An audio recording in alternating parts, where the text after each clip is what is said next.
বিমায় জিএসটি প্রত্যাহার, কৃতিত্বর দাবিতে তৃণমূল বনাম কেন্দ্র। মুখ্যমন্ত্রীর চিঠি নিয়ে মুখ খুললেন নির্মলা সীতারামন। এটা সবার কৃতিত্ব। জিএসটি কাউন্সিল নিয়ে কেন্দ্রের বার্তা, জীবন বীমা ও স্বাস্থ্য বীমায় আর কোনো জিএসটি নয়। এতদিন এই খাতে 18% কর দিতে হতো, কিন্তু নতুন জিএসটি কাঠামোয় তা পুরোপুরি প্রত্যাহার করেছে কেন্দ্র। লোকসভা ভোটের আগে থেকে এই দাবি জানিয়েছিলেন মুখ্যমন্ত্রী মমতা বন্দ্যোপাধ্যায়। নির্মলা সীতারামনকে লেখা সেই চিঠির পর এবার তৃণমূল কৃতিত্ব দাবি করায় উঠেছে নতুন প্রশ্ন।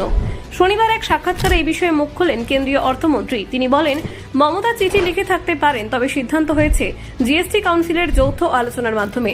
নির্মলার বক্তব্য, পশ্চিমবঙ্গের অর্থমন্ত্রী চন্দ্রিমা ভট্টাচার্যের মতো বিরোধী রাজ্যের প্রতিনিধিরাও গুরুত্বপূর্ণ ভূমিকা রেখেছেন।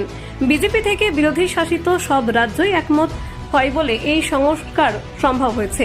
নির্মলা জানান, তিনি ব্যক্তিগতভাবে প্রত্যেকটি অর্থমন্ত্রীকে ধন্যবাদ জানিয়েছেন।